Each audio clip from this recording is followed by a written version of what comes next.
এই যে নৃশংস ঘটনা ঘটলো, এই ঘটনার পর আপনি কি আপনার মেয়েকে বাড়ি নিয়ে চলে যেতে চাইছেন? আমি বাড়ি নিয়ে চলে যাব, এখানে থাকতে আমি রাখবো না, এখানে সুরক্ষিত নেই মা।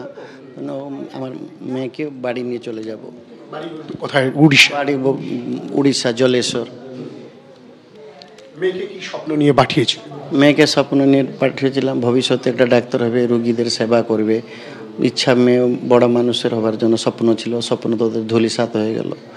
আমি ওই জন্য নিয়ে যাব। এখানে সুরক্ষিত নেই মা আমার, এখানে গভর্নমেন্টও প্রোটেকশন নেই, কি সুরক্ষিত নেই, এই জন্য আমি নিয়ে চলে যাব।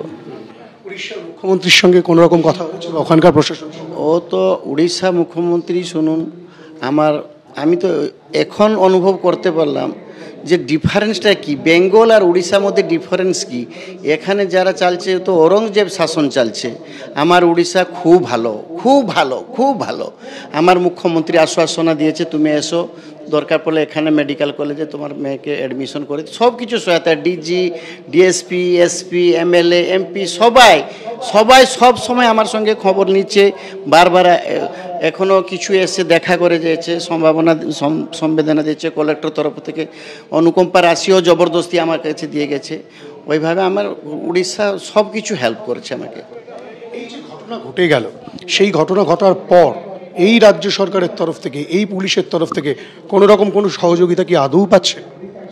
সহযোগ তো ছিল না, সহযোগ তো প্রথম যা দেখলাম, যদি আমরা এখানে এসে কিছু আমাদের বন্ধুরা কিছু অত আমাকে হেল্প করেছে, না হলে ওদের যদি আমাকে হেল্প না করতো তাহলে ওই কেসের মতো হতো না। কেন আমিও প্রথম যখন থানাতে যাই, ওরা ইরিরেসপন্সিবল কিছু কথা এমনিভাবে গুরুত্ব দিয়েছে না, ইনভেস্ট হচ্ছে, থাকো, অপেক্ষা করো, এইভাবে ঠাকুরের ইচ্ছা। আমি কমিশনের কাছে গেছি, ডিএসপির কাছে গেছি, রিকোয়েস্ট করছি, কান্না করছি, তারপরে একটু একটু ইমপ্রুভ হলো, চলছে, ইনভেস্টমেন্ট চলছে, বলছে। ওই হচ্ছে কথা। আমার কথা হচ্ছে দোষীকে কঠোর থেকে কঠোর শাস্তি দাও। ওই যে মমতা ম্যাডাম বললে যে সন্ধ্যা 7টার সময় বাড়িতে বেরোবে না, তাহলে কোথায় যাবে? তাহলে ওরা কিছু করবে না, চাকরি ফাকরি কিছু করবে না। এখানে এইটা কি আমরা কি আশা করব? মেয়েরা তো পুরো অসুরক্ষিত। আমার এখানে যে মুখ্যমন্ত্রী বলল যে রাত্রি 12টার সময় হয়েছে, 12টার সময় বেরোচ্ছে, আমার কাছে ফোন গেছে 9:30টার সময়। 9:30টার সময়ে আমার কাছে ফোন গেল যে আপনার মেয়েকে রেপ হয়েছে। ওরার বন্ধু বলল আমাকে, কলেজ কর্তৃপক্ষ কিছু ইনফরমেশন দেয়নি, ওরা বন্ধু বললো তোমরা জলদি চলে এসো। ঠিক আছে, আমি সেখান থেকে বেরে ভোর 5টায় পৌঁছলো। তো তখন পর্যন্ত কিছু কার্য অনুষ্ঠান নেই। তো কখন ওরা ইনভেস্টিগেশন করলো? 5:30 অবধি পুলিশ এসেছে, আমার মেয়েকে 6টা অবধি এটা সেটা কি কোশ্চেন করছে। ওটা কিছু গুরুত্ব নেই, পুলিশ পুরা কোনো সহযোগিতা পায়নি। এখন একটু আমি যা ভাবছি কিছু প্রেসার পড়ে ওরা একটু কাজে গতি বাড়িয়েছে একটু। এর আগে কোনো রকম কোনো কাজ করছে?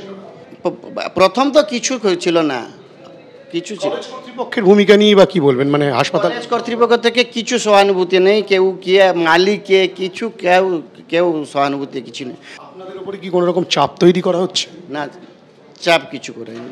চাপ করতে আমি চাপ কেন শুনবো? আমার ন্যায় চাই, আমার দোষীকে আই ওয়ান্ট টু জাস্টিস। আমি চাইছি দোষীকে কঠোর দণ্ড দিও। পশ্চিমবঙ্গ সরকারকে হাত জুড়ে অনুরোধ করেছি।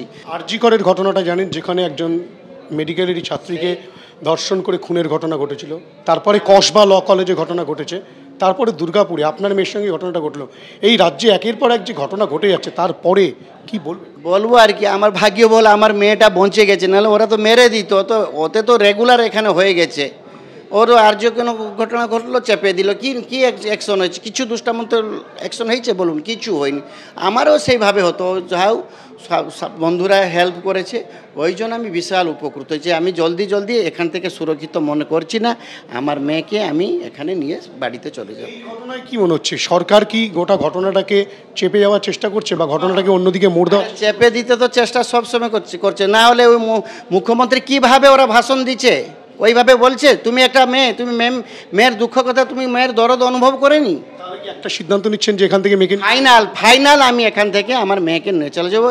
হে বন্ধু নমস্কার, পশ্চিমবঙ্গের মুখ্যমন্ত্রীকে বলছি ওইভাবে অধর্ম কার্য আর করুন, ধর্ম আপনাকে ক্ষমা দিবে না।